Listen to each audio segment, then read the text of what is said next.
The title of this thing, as you just pointed out, has one problem, but it has two problems. Has science buried God? Suggests that there's one God. Like the God that the people who organize this thing and William believe in is somehow special. But that's not true. There are lots of gods, and science has buried all of them. Human civilization began by putting purpose and intelligent purpose behind gods associated with the sun, the moon, the planets, the wind, the earth, the oceans. It's been, by one estimate, over 1,000 different gods throughout human history. Mars, god of war, Poseidon, Thor, all the rest.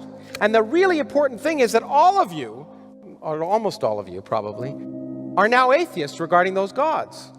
Just the only difference is it's just one that we may disagree about. But 999, we all agree, have been thrown out. And the reason they've been thrown out is they've been buried by the rise of our physical understanding. Science works. And the fact that science works has buried the gods of the wind and the sun and the moon. Farmers now, as I was just saying, when it doesn't rain, they don't pray for rain anymore. They go see a meteorologist. And that's a good thing. In the process, the human condition has improved immensely, and it will continue to improve as science continues to bury the one remaining God.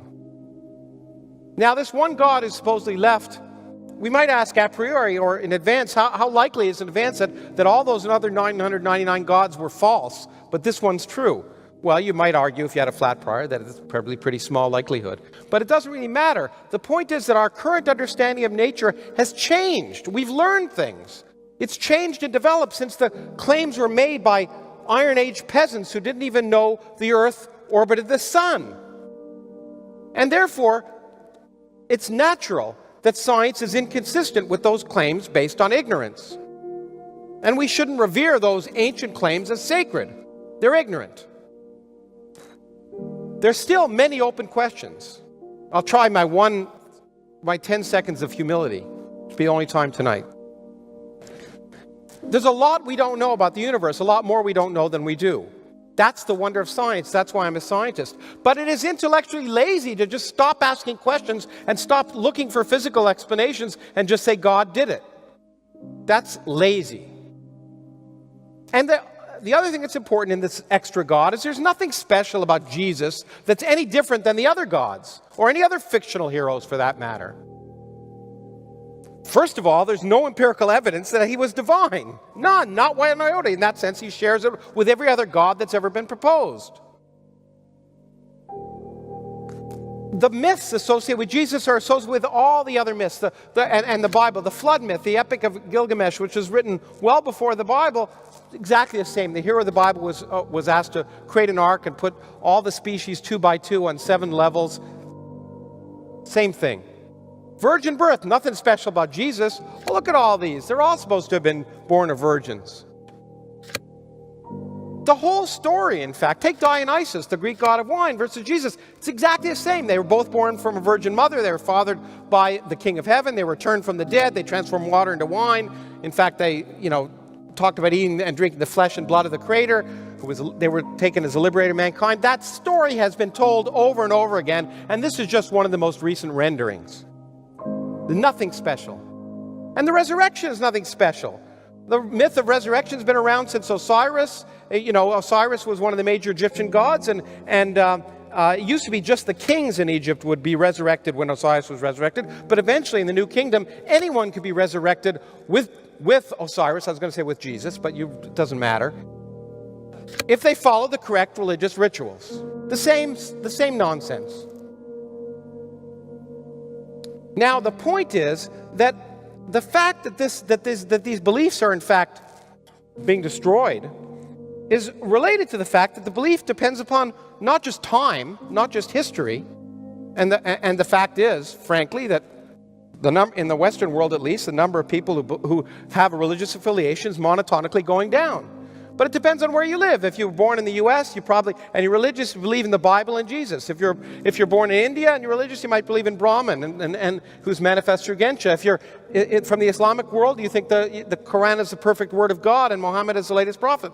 It's kind of interesting that your belief depends on where you're from. But what's great is we live in a world where information is becoming more freely available. And because of that global access to information, we are seeing religion go down. Because people are learning that the myths and lies that they've been taught, when they learn about the rest of the world, that other people believe other myths and lies that are inconsistent with their myths and lies. And that's why we're seeing religion dying more and more. And it's the center of the debate, and it's clear. The motion is science refutes God. And Michael and I have the distinct advantage here of arguing in favor of the motion because, in fact, we have evidence, reason, logic, rationality, and empirical methods on our side, whereas their opponents have vague hopes and fears. And they're arguing in favor of a motion that's hanging on for its existence by mere shreds of emotional and ideological spaghetti, much like this type provided by the flying spaghetti monster, one of the many equally irrational gods which science provides no support for. But I first want to begin by clarifying the nature of the motion, because the motion isn't science disproves God, it's science refutes God. And that's very important because you can't disprove a notion that's basically vague and unfalsifiable. There's no way to disprove the notion that God didn't create all of us 15 seconds ago with the memories of the amusing comments we heard before that. There's no way we can disprove that. Okay, and that's really important to recognize that those kind of unfalsifiable notions are unfalsifiable, as I say. But we can ask, is it rational to expect that that's likely? And tonight I want to emphasize that 500 years of science have demonstrated that God, that vague notion, is not likely. It's irrational to believe in God. Now, to refute God means refuting several claims. One, that are all based on faith, not evidence. One, that God is necessary. Two, that there is evidence for God. And three, that belief is rational. And the point is that the progress of science has shown over and over and over again that all the answers to all those three questions are no, no, no, no. Now, my own scientific field is cosmology, and that's a study of the origin and evolution of the universe as a whole. And it's where science and religion sort of confront each other. And creation myths have abounded throughout human history, and science confronts those creation myths. But I want to point out that our opponents, I'm pretty sure, are going to argue first that one aspect of science that supports perhaps the belief in God is this notion that the universe is apparently fine-tuned for life. I hear that a lot. And because it was fine-tuned so life could exist, that is a remarkable and, in fact, cosmic misunderstanding.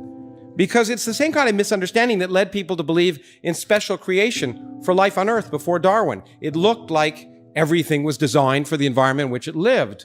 But what Darwin showed us was that a simple proposition, namely that there's genetic variation among a population combined with natural selection, meant that you didn't need supernatural shenanigans. That in fact, all the diversity of life on Earth could arise from a single life form by natural law. And he didn't know, what he showed was it was plausible based on the evidence. He didn't know about DNA, he didn't know about the details of genetic replication, but he showed it was plausible. And as I'll say, that's where we're at now as far as the understanding of the universe is concerned. Who determines what's moral? God. Oh, which God? Is it the Quran, the one who still says women are inferior and chattel and need to be veiled and put in bags? That God? That remains. That remains to be decided. The point is there is moral improvement, and the moral improvement is because rationality, based on empirical evidence, based on the clear empirical fact that women are not inferior and gays are not bad, that moral improvement has occurred because of an empirical evidence. And as I say, the reason morality was needed to be improved is because we were more ignorant. And science has made us less ignorant.